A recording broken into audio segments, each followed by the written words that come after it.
Wait, what? September 26th was the last time I uploaded a video to the channel? Wow, it's been a long time guys, and I am way overdue with this one. So let's cut to the chase and introduce the topic of today's video, and that is blade weapons. See what I did there? Cut to the chase? But anyway, in today's video I'm gonna try and cover everything that's important related to the blade weapons. So, the skills, how they deal damage, how to take good care of them, and where to find them. And finally, as with every other episode of the masterclass, I really do hope that you will respond in the comments and let me know what I got wrong or what I've missed. Okay, so let's start by stating the obvious fact. Blade weapons split into two categories, short and long. Under the short blade category you can obviously find knives, but apart from them, things like forks, spoons, screwdrivers, hell, even a stake. Like, not the meat steak, but the wooden stake that you can use to kill a vampire with. This is also considered a short blade weapon. And the long blade category is much more straightforward. Things like machetes, all kinds of different swords, and a katana fall under it.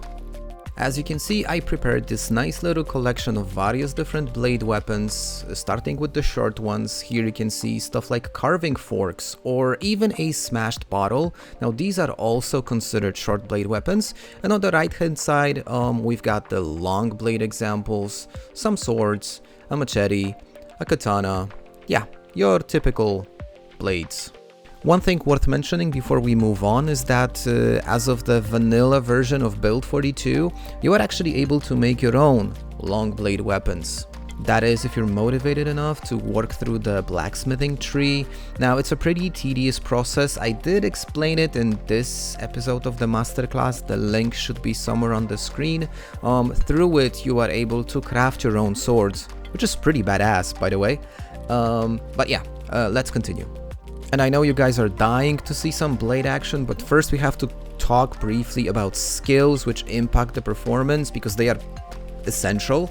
And we gotta start with mentioning that both the long blade and the short blade have a separate skill. Now, as always, these skills will impact the damage you deal, but also things like your muscle strain, and the way you level them up is exactly the same way you would level any other weapon. So basically by using them. There is no secret magic here. So are there any shortcuts to improving your performance faster? Well, you can pick the right occupations and traits at the start of the game. And surprisingly, the vanilla version of the game doesn't offer that many options. In fact, there are 3 occupations, each of them giving you 1 extra skill point in short blades. These occupations are the chef, the doctor, and the burger flipper, or the hunter trait, which among other things also gives you a bonus to short blades. There isn't a single occupation or trait that you can pick that would give you bonuses to long blades. So if you're like me and you like to have more options to customize your character, you can always go with mods. I am personally using the mod traits mod. I'm gonna link it in the description of the video. There are traits there which impact the long blade weapons as well. And the last thing, we need to mention something that if I would not mention, you would probably call me out for, and these are the secondary attributes which impact your performance with these types of weapons. And those are your maintenance skill and your strength skill. Maintenance obviously directly impacts the durability of your weapon, so sharper blades for longer, and sharper blades mean more damage. Now, if by any chance you're new to maintenance, I did make a video about it as well. The link should be somewhere on the screen. And finally, strength. Now, it impacts directly the amount of damage you deal with melee weapons, so, the more strength, the more damage. Now, let's finally start testing blade weapons in combat. Now, I'm gonna start with a long blade weapon because it's just badass, so I am wielding a sword. As you can see, my skills, strength at level 5, 0 skill in using long blades, and a lovely group of 10 zombies ready to meet the metal. Long blades are often referred to be endgame type of weapons because of their incredible potency. Now, it's probably not clearly visible in this example, but keep in mind that this is a fresh character without any skills, no competency in using long blades, and very basic strength. But normally, you're not expected to use long blades early in the game. These types of weapons are incredibly hard to come by. You either have to be incredibly lucky in finding them, or you have to make them yourself, but in order to do that, you have to, grind your way through blacksmithing. And this alone implies that you will use them where your character's strength and some other skills are much higher than what you have at the very start of the game. So I did boost this character's strength to level 10 just to test it, and I agree, level 10 is probably not achievable. 8 would be something more representative of a mature character, but still, I haven't touched the long blade skill, and I just wanted to see the difference that the strength alone does when we're gonna cut through another group of 10 zombies. So did the strength alone made a huge difference? I would personally say not really. It did make some difference, but it's not something that completely turns your character into a death-dealing machine. This only happens if you pair strength with your long blade skill, and I'm gonna show it later on in the video, so stay tuned for that. But before we do that, we have to talk first about short blades, one of the most common weapons that you can find in all of Project Zomboid. Pretty much every single house that you will loot is likely to have some sort of a short blade in it. Now, of course, there are differences between a fighting knife or a spoon. Believe it or not, spoon is not as effective as a fighting knife, but both can be used to kill zombies. What are some upsides of using short blades? Well, first of all, they are extremely quick. You thrust them very fast. And also, they don't cause a lot of muscle strain, so this is a weapon that can be used for a longer period of time. What are the downsides? Well, first of all, they're not very durable. Apart from some very specific fighting-oriented weapons like a fighting knife, they tend to wear out really fast and dull the blades really fast. So if you're planning to use knives, or any kind of a blade actually, but like the short ones specifically, as your primary or maybe a secondary fallback weapon, it's always wise to carry a whetstone with you. They're not all too heavy and they let you sharpen your blades pretty much anywhere at any times.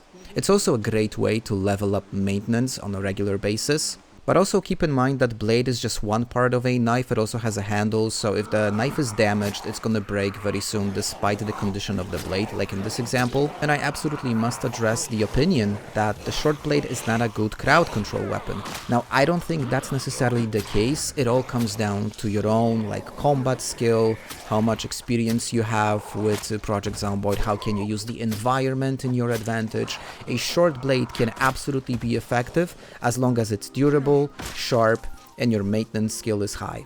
And obviously this was not a large group, but I would be very comfortable fighting 10, 12, maybe even 15 zombies if my maintenance skill would be a bit higher. Now I'm gonna sharpen this knife a bit because you can see it did dull, and you'll notice an uptick in the damage dealt once the sharpening is completed. Now, when talking about short blade weapons, I have to talk about the jaw stab attack. Now, this is unique to short blade weapons, and it's a very special method of killing zombies. Now, for the purpose of showcasing this particular method of using short blade weapons, I did turn on invisibility, and that's because I want to show you that it's not that easy and it requires some practice. In order for this attack to be successful, you need to be stationary and to be at the exact range required for the execution of this attack. It's an instant kill type of an attack, similar to what a spear offers, but as you could see, it took me 3 attempts, 3 different zombies, in order to properly position my character and execute this type of an attack. But with a bit of practice, you should be able to comfortably use it on a regular basis. Do take into consideration, however, that it does require for the zombie to be quite close, so there is a certain risk associated with it. And finally, fence fighting. Now, when I was making the video about spears, I made a huge error claiming that only spears allow you to attack zombies through tall fences. That was obviously not true, because the same thing can be executed with short blade weapons. So yeah, I do apologize for that mistake, and as you can see, the short blades can be incredibly effective, including actually doing the jaw stab attack through the fence, which logically makes 0 sense, but hey, it's just a game, right? Okay, but I did promise you some serious combat towards the end of the video, so this is long blade, skill level 7, brand new katana, and strength at 10. It was fun, let me tell you that.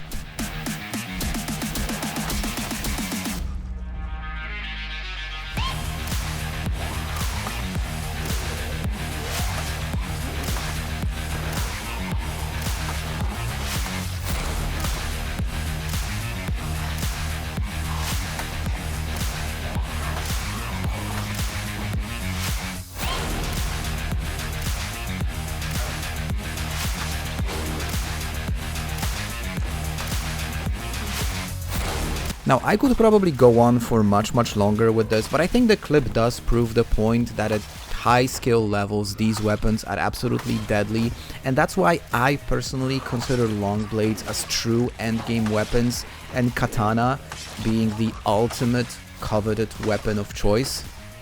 But yeah, as we all know, they are extremely rare. There are, however, some locations you might want to check out if you're looking for one. I would definitely try pawn shops. There are a few in Knox County, also gun stores, and obviously the survivors' houses. These are your best bets to find ones, but don't get your hopes up. So guys, to conclude this episode, blades, excellent weapons. They do require regular maintenance, you need to take good care of them, and if you do, and if you learn how to use them, you will be absolutely deadly. And I didn't even mention stuff like making your own blades, like stone knives, or using knives for practical stuff, like carving. So yeah, blades are essential, you need to have them, you need to use them, if you want to take full advantage of all the different options that Project Zomboid gives you. So guys, let me know. What did I get wrong? What did I miss? And maybe there are some of you who know a place where you're guaranteed to find a katana. If so, share the knowledge. Please share the knowledge. Just before we close, there is one thing I really want to get off my chest, and that's related to why I was AWOL for such a long time. I'm not gonna obviously bore you with the whole story. I did cover it in detail in one of my live streams. I will leave the link and the timestamp if you want to know it. But what I wanted to say is thank you. Thank you for sticking with me. Even though I was not active on the channel, you guys kept on watching the videos, you guys kept on commenting, and it just makes me incredibly grateful. So I guess thank you is the thing that I really wanted to say. Sincerely, thank you. Special shout out to Blight, the OG channel member. Thank you for sticking with me even though I was not providing anything. And to my Discord community, guys. We're having so much fun there. If you want to join, the link is in the description of the video. But I guess that's all I've got for you today, guys. Thanks for watching and see you soon. As always, I'm Gertrix. Cheers.